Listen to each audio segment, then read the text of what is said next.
আজকে শিখব in a while. In a while এর অর্থ হচ্ছে কিছুক্ষণের মধ্যে। যেমন আমরা বলি যে কিছুক্ষণের মধ্যে যে কাজটা করছি, কিছুক্ষণের মধ্যে খাচ্ছি, কিছুক্ষণের মধ্যে যাচ্ছি, তাহলে এটা করার নিয়ম কী হবে? Subject plus will plus verb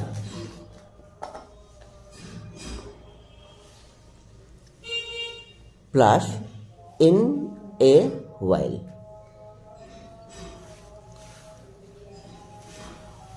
অর্থাৎ আমাদেরকে দেখতে হবে subject I will go in a while.